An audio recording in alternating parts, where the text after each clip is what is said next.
مجید رب اشرح لي صدري ويسر لي امري واحلل عقدة من لساني يفقهوا قولي اللهم انفعني بما علمتني وعلمني ما ينفعني وزدني علما رب زدني علم۔ ہر قسم کی تعریف، ہر قسم کی بڑائی، کبریائی رب کائنات وحدہ لا شریک لہ رب العالمین احکم الحاکمین اللہ رب العالمین کے لیے خاص ہے، جس نے اس کائنات کو، کائنات کے ایک ایک ذرے کو ہر اعتبار سے کائنات کو مکمل طور پر پرفیکٹ اور بالکل ناقص بنایا، اور یہ ذات صرف اور صرف ایک ہی ذات ہے۔ اور ساتھ ہی کروڑوں اربوں درود و سلام ہو سید المرسلین رحمت للعالمین خاتم النبیین محمد الرسول اللہ صلی اللہ علیہ وسلم کی ذات اقدس پر۔ انتہائی مختصر حمد و سلام کے بعد وقت چونکہ مختصر ہے، اللہ تعالیٰ سے دعا ہے کہ اللہ تعالیٰ قرآن و حدیث کے اعتبار سے مجھے حق اور سچ اور شریعت کے مطابق بات کرنے کی توفیق عطا فرمائے، ہم سب کو اس کو سمجھ کر اس پر عمل پیرا ہو کر اور اپنی زندگیوں میں اس کو شامل کرنے کی توفیق عطا فرمائے۔ یہ بات ہم اچھے طریقے سے جانتے ہیں کہ اگر کسی سے سوال کیا جائے کہ اس دنیا کی اور اس دنیا کے بعد آنے والی جو زندگی ہے آخرت کی، اس کی کامیابی کے لیے اللہ رب العالمین کی سب سے بڑی نعمت کیا ہے، تو شاید کچھ لوگوں کے ذہن میں آئے نہیں کہ کیا پتہ قاری صاحب کے ذہن میں کوئی اور سوال ہو، لیکن دین سے جڑے ہوئے، توحید کو اپنائے ہوئے، نماز پڑھنے والے، قرآن پڑھنے والے، اللہ پر یقین کرنے والے تقریباً ہر شخص کا ایک ہی جواب ہوگا، اس دنیا کی نعمت جو دنیا میں بھی کام آتی ہے اور مرنے کے بعد بھی کام آتی ہے وہ ہے ایمان، جس کی سلامتی ضروری ہے، جس کی حفاظت ضروری ہے، جس کو بڑھانا ضروری ہے، کیونکہ وقت کے ساتھ ساتھ ایمان ڈاماڈول ہوتا رہتا ہے، کم زیادہ ہوتا رہتا ہے۔ یہ تو ہو گئی بات ایمان کی، اس کے اعتبار سے انشاءاللہ تعالی تفصیلی گفتگو ہوگی۔ اس کے ساتھ ایمان خطرے میں تبھی پڑتا ہے جب انسان کسی فتنے میں مبتلا ہوتا ہے۔ فتنہ ضروری نہیں ہے کہ کوئی برائی ہو، فتنہ کہتے ہیں آزمائش کو، اس لیے اللہ رب العالمین نے مال اور اولاد کو بھی فتنہ کہا ہے۔ یہ آزمائش ہے، اس امتحان میں تم کامیاب ہو کر جنت بھی پا سکتے ہو اور اس امتحان میں فیل ہو کر تم جہنم میں بھی جا سکتے ہو۔ لیکن بعض اوقات کچھ چیزیں ایسی جوڑ دی اللہ رب العالمین نے کہ جہاں جب فتنے کا ذکر کیا ہے تو مسلمان سے مراد تو آزمائش ہے، لیکن مسلمان جس فتنے سے مقابلہ کرتا ہے وہ یقیناً ایک برائی کی چیز ہے، اور ایک ایسا فتنہ ہم سب جانتے ہیں، ایک ایسا فتنہ ہے جس سے تمام انبیاء نے اپنی امت کو ڈرایا۔ ذہن میں آ گیا ہوگا آپ لوگوں کے، اور وہ فتنہ کون سا ہے؟ فتنہ دجال۔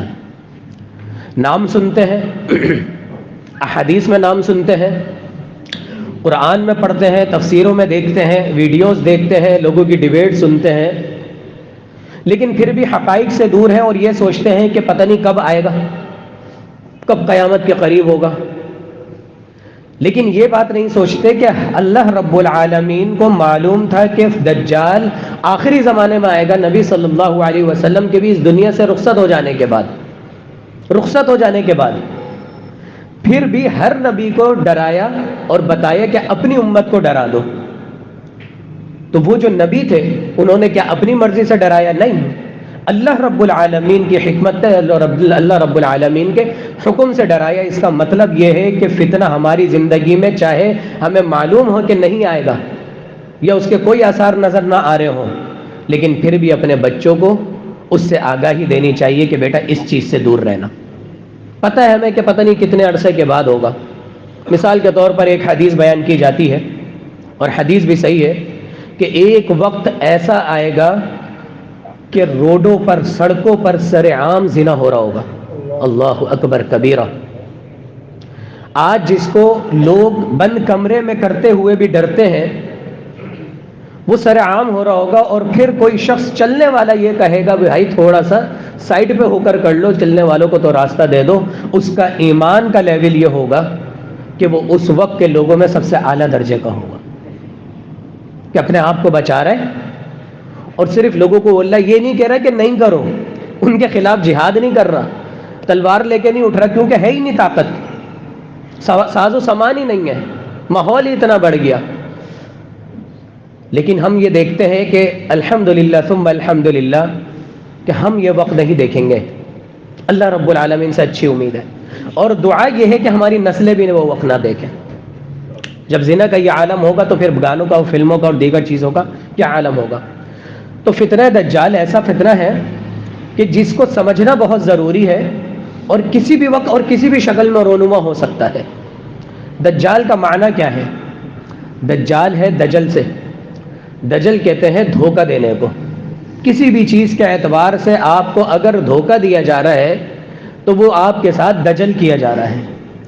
اور دجال انتہائی کوئی بڑے پیمانے پر دھوکہ دینے والا. جیسے فعل ہے کوئی بھی کام کرنا، لیکن فعال لما یرید. سورۃ البروج میں اللہ رب العالمین نے فرمایا کہ اللہ رب العالمین وہ ذات ہے جو فعال کر گزرتی ہے جو کچھ اس کے دل میں آتا ہے، جو کچھ وہ ارادہ کرتا ہے اس کو روکنے والا کوئی نہیں ہے. ہر اعتبار سے اسی وزن پر رکھا جاتا ہے ہر چیز کو کہ دجال انتہائی دھوکہ دینے والا. کچھ لوگ سوال یہ کرتے ہیں کہ مسیح کا مطلب کیا ہوتا ہے؟ رہنمائی کرنے والا.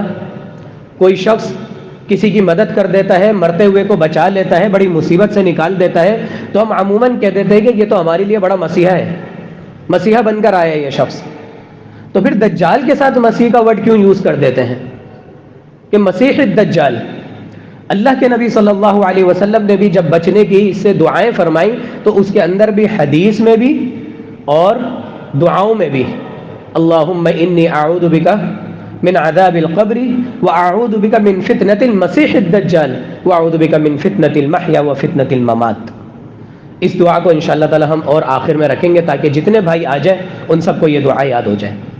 تو مسیح الدجال کہ ایسا مسیح جو دھوکہ دینے والا ہو. اس کے دو معنی ہیں.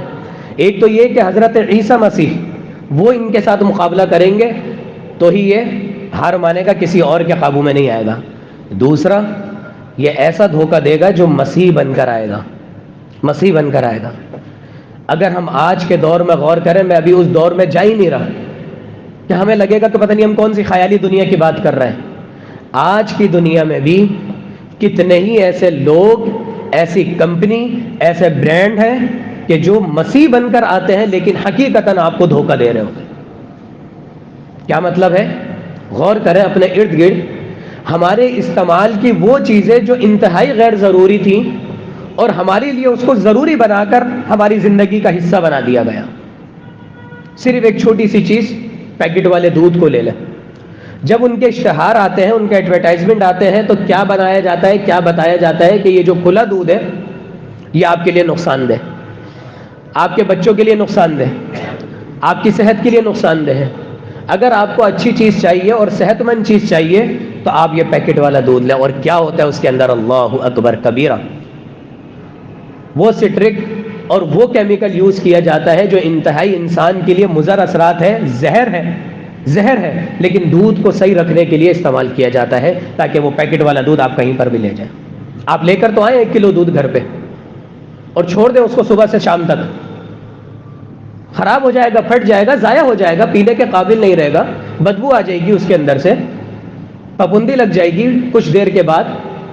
لیکن یہ ایک ہفتے تک پہلے کمپنیوں میں رکھا رہتا ہے، پھر ڈسٹریبیوشن لسٹ کے مطابق ڈسٹریبیوٹر کے پاس جاتا ہے اور پھر اتنا لمبا سفر کر کے پھر دکانوں پر اور مارٹ میں رکھا رہتا ہے اور پھر کہیں جا کے ہم اپنے گھروں میں کارٹن لے کر آتے ہیں اور پھر وہ مہمان کے آنے پر پھر ہم وہ کھولتے ہیں. 1 مہینے پرانا، 25 دن پرانا، اور پھر اس کے اوپر بھی 3 مہینے کی ایکسپائری لکھی ہوتی ہے کہ مزید 2 مہینے آپ اور استعمال کر سکتے. تو وہ جو چیز اس کو صحیح رکھ رہی ہے وہ کیا چیز ہے؟ وہ انتہائی زہر آلود چیز ہے. لیکن ہمیں بتا دیا گیا. مسواک ہٹا دی گئی، کوئی ایڈورٹائزمنٹ نہیں ہے مسواک کی. اور المیہ یہ ہے کہ مجھے بھی سنت سے کوئی محبت نہیں ہے، میں مسواک کرتا ہوں اور وہیں چھوڑ دیتا ہوں، کوئی اہمیت ہی نہیں ہے. کبھی دیکھا ہے کسی نے اپنے گھر اپنے ٹوتھ پیسٹ رکھا ہوا اور ٹوتھ برش رکھا اور کہیں پر چھوڑ کر چلے گا؟ نہیں. سفر پر جاتے ہیں تو ٹوتھ برش اور صابن اور یہ ساری چیزیں اپنے ساتھ رکھتے ہیں، لیکن مسواک کی اور فرض رکھ دی۔ اللہ رب العالمین نے ہمیں پہلے چیز یہ دے دی جو فطری چیز تھی، ضروری تھی، جو بھی چیز ہماری استعمال کی تھی اللہ رب العالمین نے ہمیں دے دی، لیکن ہم نے الٹرنیٹ ایسی چیزیں استعمال کی جو ہمیں بتایا کہ نہیں یہ تو یہ ہے۔ اور آیوڈین ملا، نمک، اللہ اکبر کبیرہ۔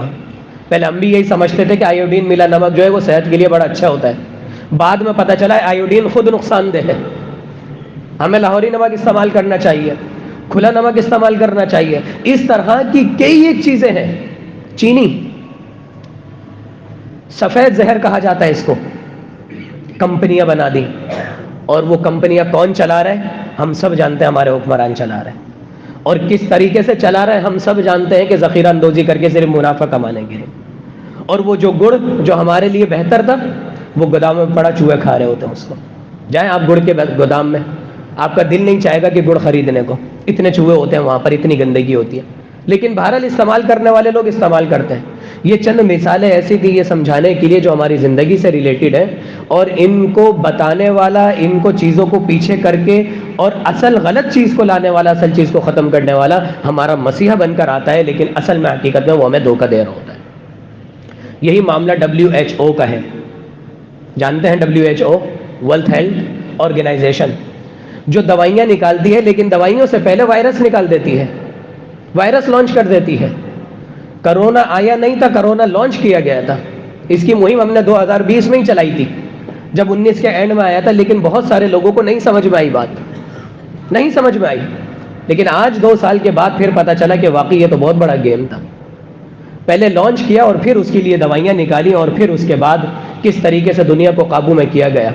اور پھر یہی 5G کہ آپ کو آپ کی سیکیورٹی کے لیے یہ چپ ضروری ہے، 5G نیٹ ورک ضروری ہے، لیکن یہ نہیں پتا کہ میرے گھر کا جو CCTV کیمرہ ہے وہ تک ہیک کر لیا 5G نے، میری کوئی پرائیویسی نہیں رہی، میری دکان کی، میرے گھر کی، میری مسجد کی، میرے آفس کی، کسی چیز کی کوئی پرائیویسی نہیں رہی، یہاں تک کہ میری زندگی کے اندر گھس گئے وہ لوگ۔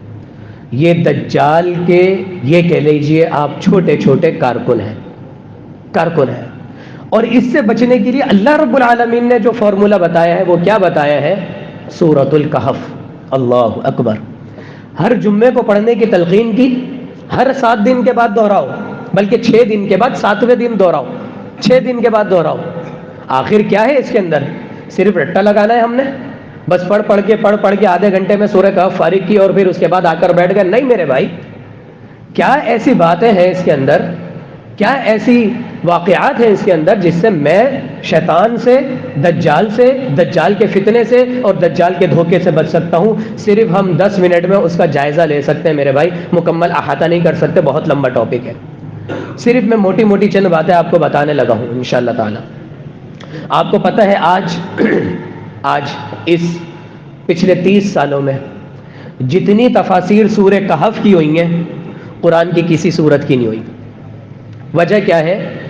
30 سے 50 سال پہلے تمام تفاسیر ایک ہی پیرائے میں کی جاتی تھیں، لیکن جب یہ ٹیکنالوجی بڑھ گئی، سائنس بڑھ گئی، یہ دھوکہ اور مسیحا کے نام پر دھوکہ دینا بڑھ گیا، لوگوں کے سامنے فطرہ آنے لگ گیا، تو پھر جب احادیث کو دیکھا تو پھر پتہ چلا کہ یہ تو دجال کے کارکنان ہیں، اور پھر بتایا کہ دجال ہر اعتبار سے انسان کو جو دھوکہ دے گا وہ ان کو یقین دلا کر دے گا، اور آگے آنے والی نسل صرف قرآن پر اور غیب پر علم نہیں رکھ رہی بلکہ وہ ظاہر پر یقین رکھ رہی ہے۔ ہمیں بتاؤ کہ یہ کام کیسے ہوا، ہمیں بتاؤ کہ یہ کام کس طریقے سے ہو سکتا ہے۔ تو اللہ رب العالمین نے قرآن میں جتنے واقعات بیان کیے ہیں، نبی کریم صلی اللہ علیہ وسلم کے جتنے معجزات بیان ہوئے ہیں، آخرکار ان کی ظاہری وجہ سائنس اور ٹیکنالوجی کے ذریعے سامنے آتی جا رہی ہے۔ پہلی وجہ کہ آج چاند کا جب اینالائز کیا گیا، دیکھا گیا، تو پتہ یہ چلا کہ چاند کے بیچ میں ایک لائن ہے، اور وہ صرف ایک ایسی لائن نہیں ہے، وہ پورے چاند کے اوپر ایسی لائن ہے کہ ایک وقت میں شاید یہ یوں ہوا تھا اور پھر یوں جڑا ہے۔ جیسے کوئی چیز ٹوٹ جاتی ہے اور ہم گلو لگا کر یا ایلفی لگا کر اس کو جوڑ دیتے ہیں، تو کسی وقت وہ باریک سی لائن نظر آ رہی ہے کہ کسی وقت میں وہ پورا چاند ٹوٹا تھا۔ وانشق القمر، اللہ اکبر کبیرہ۔ شق قمر کا واقعہ سب کو پتہ ہے، قرآن میں موجود ہے، سب کی اس کی تفاسیر ہوئی ہوئی ہے. آج پتہ چل رہا ہے کہ وہ پریکٹیکلی صرف وہ نظروں کا دھوکہ نہیں تھا, اللہ رب العالمین نے باقاعدہ اس کو پریکٹیکلی توڑا تھا. اور جہاں تک دجال کا معاملہ ہے, یہ سب سے جو زیادہ چیز جڑی ہوئی ہے یہ ٹائم ٹریول سے جڑی ہوئی ہے. شاید آپ لوگ کچھ باتوں کو, کچھ لوگ اس چیز کو سمجھتے ہیں کہ ٹائم ٹریول کیا ہے.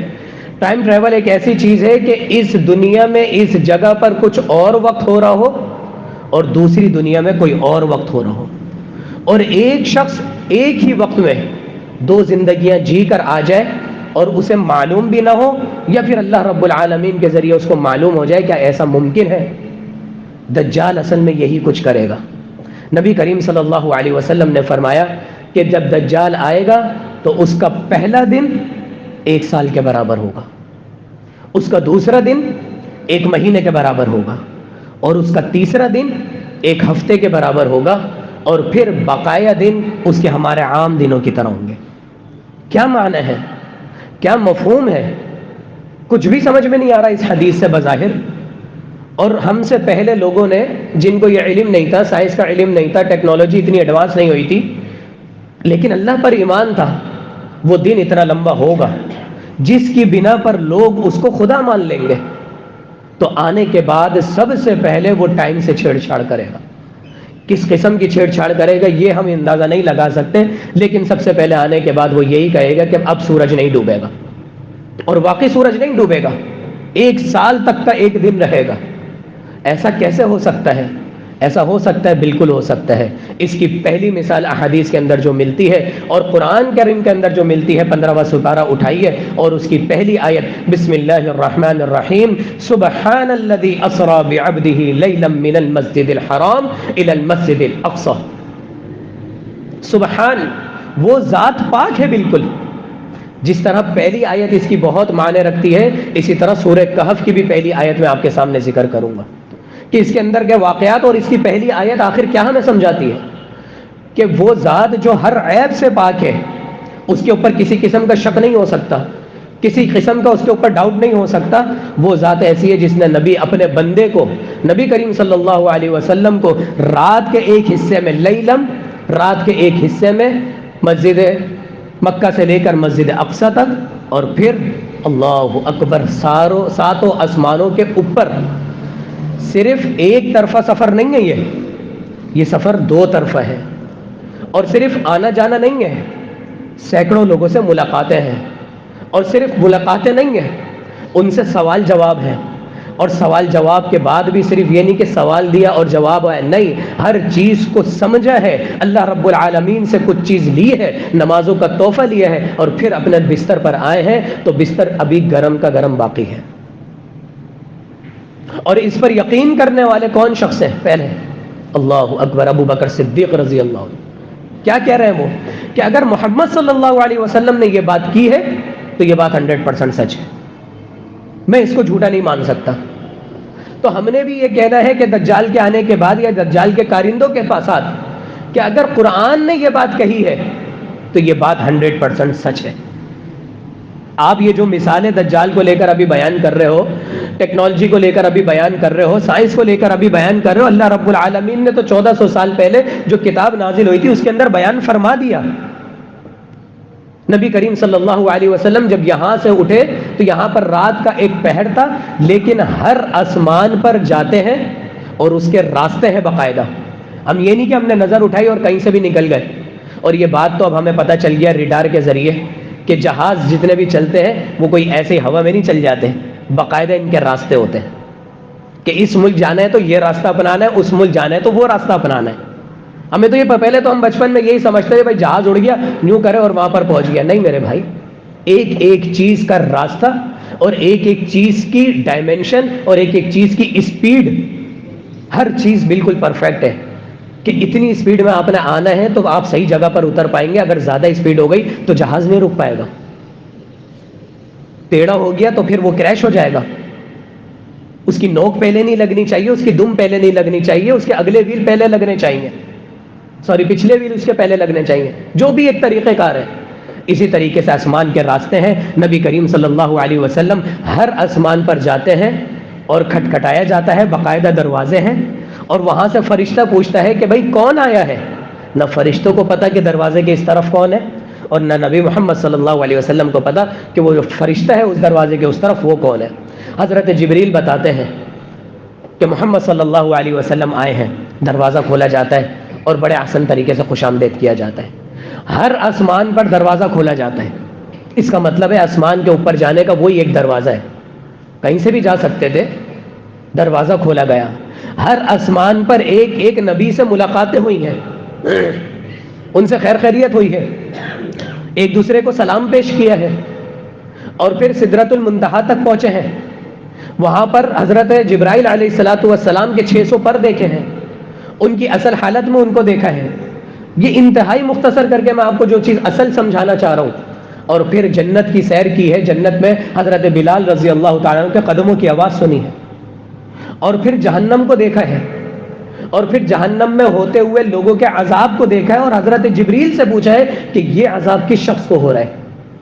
اب اس کے اندر دو چیزیں ہیں، یا تو اللہ رب العالمین نے نبی صلی اللہ علیہ وسلم کو فیوچر دکھایا کہ جن لوگوں کو عذاب ہونا ہے ان کو بالکل ایز اٹ از ان کی شکل دکھا دی، یا پھر ہم سے پہلے، جنات سے پہلے جو لوگ بھی اللہ رب العالمین کے دنیا میں بسا کرتے تھے ان لوگوں کی سزائیں ہیں۔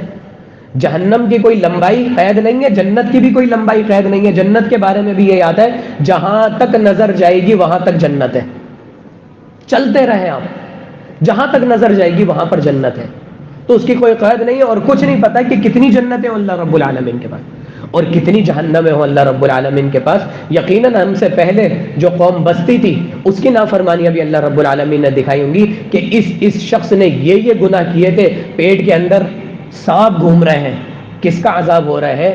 یہ اس کا عذاب ہو رہا ہے جو سود ہی کام کرتا تھا، جو سود کو جو ہے وہ چلے جناب آج کل تو کوئی مسئلہ ہی نہیں ہے جی، کام کا حصہ ہے، یہ بول کے ٹال دیا کرتا تھا۔ کم سے کم قباحت ہونی چاہیے ہمارے ذہن میں، بچنے کے راستے ہونے چاہیے۔ اور یہاں پر جب نبی کریم صلی اللہ علیہ وسلم آ رہے تو وقت اتنا سا گزر رہا ہے، یہ پاسبل ہے؟ بالکل پاسبل ہے۔ دوسری چیز، اصحاب کہف، جب اصحاب کہف کے بارے میں نبی کریم صلی اللہ علیہ وسلم پر نازل ہونے والی یہ کتاب قرآن، کہ اصحاب کہف وہ لوگ تھے جو اللہ پر ایمان رکھتے تھے، ایمان لے آئے تھے، توحید اپنا لی تھی انہوں نے، لیکن وقت کے لوگوں نے، بادشاہ نے ان کو قتل کا ان کے اوپر حکم جاری کر دیا تھا، اور انہوں نے ہجرت کر لی اپنی جگہ سے، اور ایک جگہ پر آ کر غار کے اندر، غار کہف کے اندر ان کو اللہ رب العالمین نے سلا دیا۔ اور سلایا بھی کیسے کہ ان کے کانوں پر ایک ضرب لگا دی، ضرب لگا دی کہ ان کو باہر کی کوئی آواز نہیں آ رہی، اور ان کو سلا دیا۔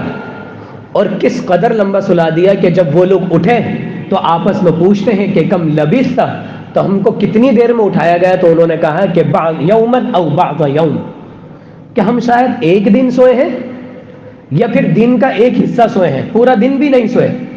لیکن اللہ رب العالمین نے کیا فرمایا؟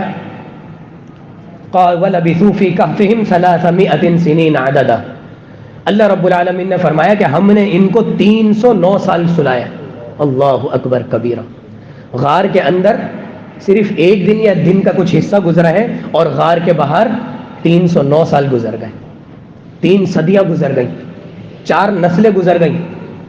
اگر ہم جائزہ لیں ایک ایک نسل کا 70 سال کا 60 سال کا، 4 نسلیں گزر گئیں اور 3 صدیاں گزر گئیں۔ کیا ایسا ممکن ہے؟ بالکل ممکن ہے۔ اللہ رب العالمین نے اصحاب کہف کے ساتھ ایسا کر دیا، اور ہمیں کر کے بتا دیا کہ یہ سب چیزیں دجال تمہارے ساتھ کرنے کی کوشش کرے گا۔ سورج کو روک لے گا، چاند کو روک لے گا، دن کو لمبا کر دے گا، دن کو چھوٹا کر دے گا، مردے کو زندہ کر دے گا، مردے کو زندہ کرے گا۔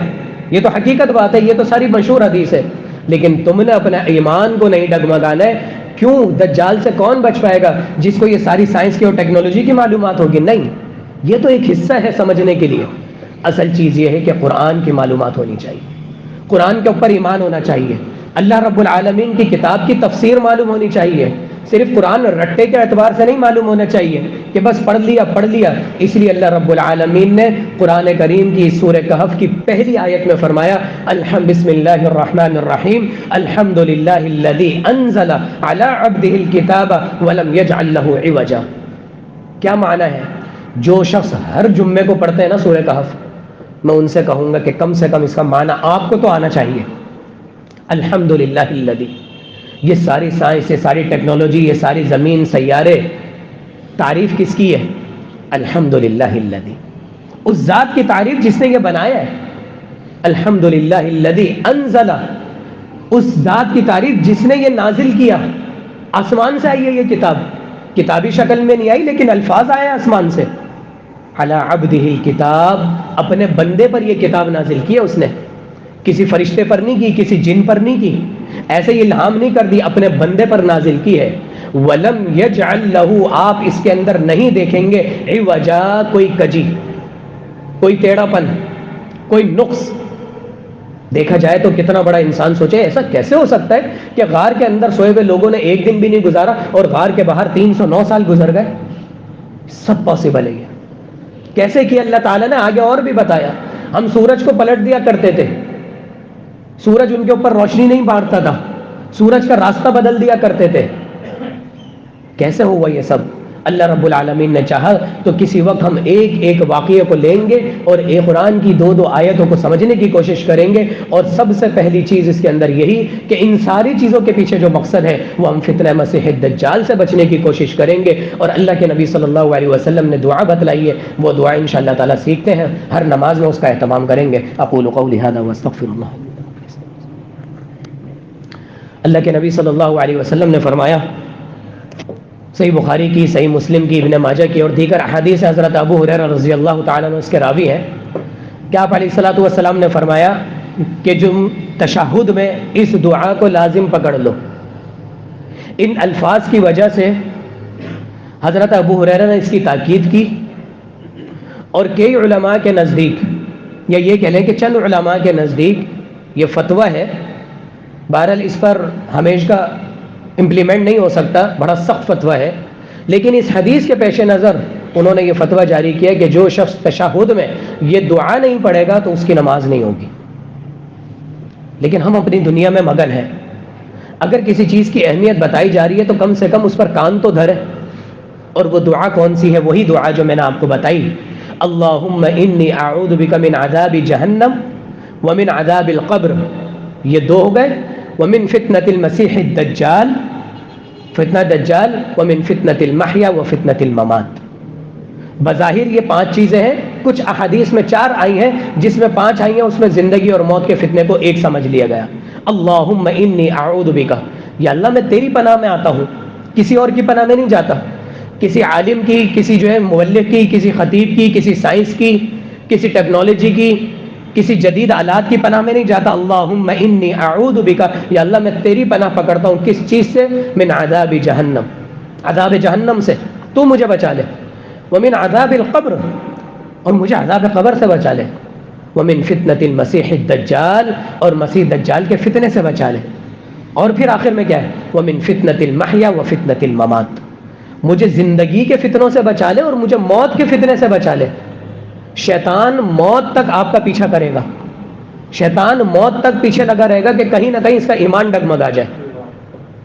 اور دجال کس طریقے سے مارے گا، کس طریقے سے زندہ کرے گا، یہ بھی سائنس اور ٹیکنالوجی ظاہری چیز کے اس کے اوپر پہنچ چکی ہے. پتہ نہیں وہ کتنی حقیقت ہے، لیکن ہمارے سمجھنے کے لیے وہ کافی ہے اور ہم سمجھ سکتے ہیں. اللہ تعالیٰ سے دعا یہ ہے کہ اللہ تعالیٰ ہمیں ہر طرح کے فتنے سے محفوظ رکھنے کی توفیق عطا فرمائے. فتنہ مسیح دجال کے فتنے سے جو ہے اللہ رب العالمین ہمیں محفوظ رکھے، اولاد کے اور مال کے فتنے سے ہمیں محفوظ رکھے. اور یہ جتنی آزادی اس وقت معاشرے میں ہو چکی ہے اور فروری کے مہینے میں خاص کر ہوتی چلی جاتی ہے، 14 فروری اور 8 مارچ اور دیگر چیزیں، اللہ تعالیٰ ان فتنوں کو بھی ہماری اولاد کو جو ہے نا ہم سب کو محفوظ رکھے. الحمدللہ حمدا کثیرا طیبا مبارکا فیہ، اللہم احسن عاقبتنا فی الامور کلھا واجرنا من خزی الدنیا وعذاب الآخرہ. اللہم انا نعوذ بک من جہد البلاء ودرک الشقاء وسوء القضاء وشمادۃ الاعداء. ایک اعلان ہے، اس کے بعد 2 منٹ کی دعا کر لیتے ہیں.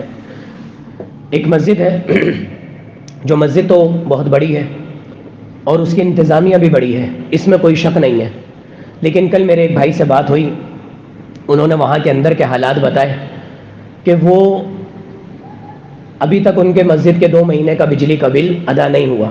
بظاہر بہت بڑی جماعت ہے، ہم بھی یہی سمجھ رہے تھے کہ بالکل سیٹل ہے معاملہ، لیکن اندر کے بندوں سے پتہ چلا کہ بھائی معاملات خستہ ہیں. ظاہر سی بات ہے، ہر ایک کی ڈونر کی، تاجران کی کمر ٹوٹی ہوئی ہے، حالات ایسے ہیں وہ وقت کے ساتھ ساتھ ڈونیشن کم ہوتا رہتا ہے. بہرحال وہ معاملہ تو ان کا اپنا ہے. رمضان کے قریب انتہائی خستہ حالت ہو رہی تھی کلر کے اعتبار سے، تو ہمارے چند بھائیوں نے مل کر کلر اس کے اوپر ظاہری طور پر باہر کے حصے پر کلر کروانا شروع کیا. تو کل میری ان سے ملاقات ہوئی. میں نے کہا یہ کلر کیوں روک دیا آپ نے؟ بولنے کہ ہم نے اسٹیمیٹ لگایا تھا تقریباً 75 سے 80 ہزار روپے کا، لیکن معاملہ تقریباً 1.5 لاکھ یا 1,40,000 پر پہنچ گیا، تو اس لیے معاملہ روک دیا. ابھی کچھ بھائیوں سے بات کر رہے ہیں. تو کل مجھے پتہ چلا، اور وہ مسجد کافی پرانی ہے، تو میں نے کہا انشاءاللہ تعالی اللہ نے چاہا تو کچھ ہم کوششیں کریں گے.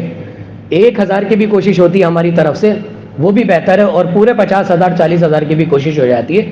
وہ اللہ جانتا ہے، اللہ رب العالمین کے سارے کام ہیں، لیکن ترغیب ہونی چاہیے. اور اسی بات کو لے کر میں آپ کے سامنے ایک اعلان پیش کر رہا ہوں. انشاءاللہ تعالی میں خود بھی اپنی سیلری میں سے اس میں سے بذات خود حصہ لوں گا. اور آپ بھائیوں سے بھی درخواست ہے، چاہے تو کلر دلوا دیں، چاہے تو کوئی معاملہ ہو. بظاہر بنس روڈ پر مسجد ہے، کلر کا اس کا آدھا کام رہ گیا، اور ہم چاہ رہے ہیں کہ رمضان سے پہلے اس 1.5-2 ہفتے میں 1 مہینے کے اندر اندر اس کا کام ہو جائے. اور تقریباً صرف 40 سے 50 ہزار روپے کی ضرورت ہے. اللہ تعالیٰ سے دعا ہے کہ اللہ تعالیٰ ہمیں چھپ کر صدقہ کرنے والا بنا دے، ہمارے صدقے کو قبول فرما لے، اور ہمارے صدقے کے اندر سے بدنیتی کو نکال دے، اور ہماری کمائیوں میں اضافہ فرما دے، برکت عطا فرما دے. جتنے بھائیوں نے دعاؤں کی درخواست کی اللہ تعالیٰ ان کی دعاؤں کو قبول فرما لے. ایک بھائی نے اپنی خاص کر والدہ کی طبیعت کے لیے دعا کی تھی، اللہ تعالیٰ ان کی والدہ کو مکمل طور پہ صحت یابی عطا فرما دے. ایک بھائی ہمارے نمازی ہیں، انہوں نے اپنے والدین کے لیے بھی دعا کروائی تھی، اور وہ خود بھی بیمار چل رہے ہیں. اللہ تعالیٰ ان کو بھی جو ہے نا ہر طرح کی آسانیاں پیدا فرما دے. اللہ تعالیٰ ہماری بھی اولادوں کو ہمارا فرما بردار بنا دے، ہمیں اپنے والدین کا فرما بردار بنا دے. ربنا تقبل منا انك انت السميع العليم وتب علينا انك انت التواب الرحيم. سبحان ربك رب العزة عما يصفون وسلام على المرسلين والحمد لله.